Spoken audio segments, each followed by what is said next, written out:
For most of human history, the rules of war were, well, they were brutally simple. But over the last century or so, everything, and I mean everything, changed. Technology completely rewrote the rulebook, and along with it, the entire purpose of military power. So let's unpack exactly how that all went down. This right here, this is the central question that modern strategists have to wrestle with every single day. It's a massive paradox, and it sits right at the heart of international security. And honestly, if you can get your head around this one question, you can understand the huge forces that are shaping our world right now. Okay, so to even start answering that, we've got to get on the same page about what strategy really is. Because it's not just a detailed plan, like a list of battlefield instructions.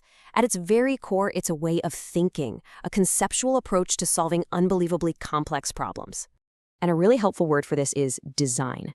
Think of it as all the creative and critical thinking you do before you even start making those detailed plans. It's the process of soaking up all the knowledge, all the data you can, and then shaping it into a real system that's built to achieve one very specific goal. This is a fantastic analogy, right? The architect versus the builder. The strategist, when they're in that design phase, they're the architect. They're not laying the bricks themselves. They're thinking about the fundamental problem and dreaming up the entire shape of the solution. It's only after that vision exists that the builder, the detailed planner, can come in and figure out how to actually make it happen. You absolutely need both, but that architect's vision has to come first. Okay, so we've got strategy as design locked in our heads. Now let's talk about the single biggest thing that ever disrupted it, technology. For thousands of years, the tools of war were remarkably stable, and that meant strategic principles could stay consistent for centuries. But then, everything started to speed up. What's really wild here is just how incredibly slow the pace of change was. I mean, look at these examples. Greek galleys were basically the same as Ottoman ships over 1,000 years later. Roman legion tech was stable for hundreds of years. This continuity, where the tools barely changed, meant that strategy could be refined and passed down. It was a knowable, masterable art. And then, boom. The Industrial Revolution just shattered that stability. All of a sudden, those long, quiet periods of technological calm just vanished. A new norm of constant, relentless innovation took over, and it's been with us ever since. Warfare was about to become totally unrecognizable. And if you want to see just what that really means, look at this number. In just a few decades, the killing power of one single soldier multiplied by over 160 times. This wasn't just a small improvement. It was a complete and total transformation of the battlefield, and it made all the old ways of fighting completely suicidal. And the horrifying result of this incredible new killing power? Well, it was the First World War. For the first time, the world got a front row seat to what happens when industrial nations unleash their full power on each other. And the lesson was terrifyingly clear. Total war had become so destructive that it wasn't even a rational thing to do anymore. The price of winning was starting to look a lot like the price of losing. So if the First World War was the lesson, then the atomic bomb was the final, terrifying exam. This single invention took the logic of industrial warfare to its absolute, horrifying conclusion. And it changed the very meaning of military strength forever. And listen to this quote from 1946 by the strategist Bernard Brodie. It just nails the shift. In the blink of an eye, the entire purpose of military power just flipped on its head. It wasn't about winning wars anymore. It was about preventing them. And why? Because winning a nuclear war was a completely meaningless idea. So this new reality brings us to probably the most famous acronym in all of strategic studies, MAD, or MAT. The logic is actually pretty simple. If you know for a fact that launching an attack, even a totally successful one, will guarantee that your enemy will strike back and completely destroy your own society, well then launching that attack is basically an act of suicide. It becomes completely and utterly irrational. So you can really think about it like this. Before 1945, war was a contest of strength, who could physically overpower the other side. But after 1945, at least among the major powers, it became a test of nerve.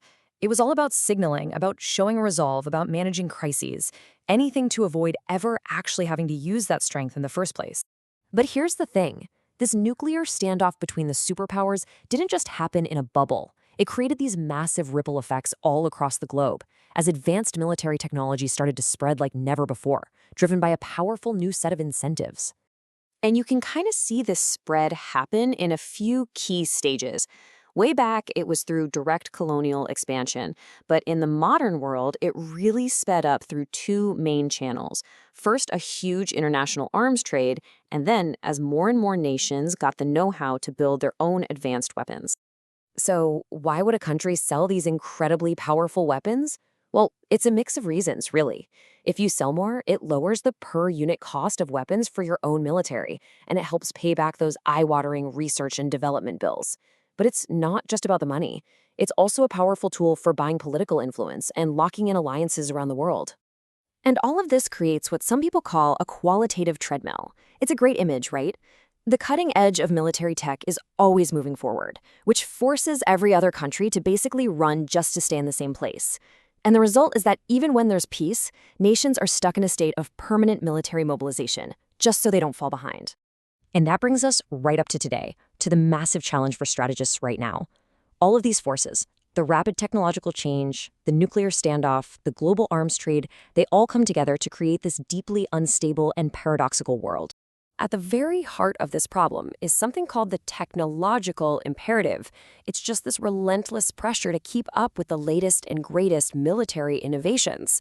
So even if a country is just trying to protect itself, its actions, developing a new fighter jet or a new missile, look aggressive to its rivals, and that forces them to respond. And this, right here, is the ultimate paradox of modern security.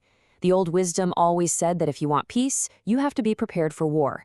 But now, in an age of constant innovation, the very act of preparing, of building new weapons, can be seen as a threat, and that just increases mistrust and makes conflict more likely. Your defensive shield looks an awful lot like a sword to your neighbor. And that brings us all the way back to where we started. In a world where the technological game is always changing and the stakes are literally higher than ever, the greatest challenge we face is one of design. How do we conceive of a system for global security that actually breaks this dangerous cycle and helps us avoid catastrophe? That, right there, is the question that defines our time.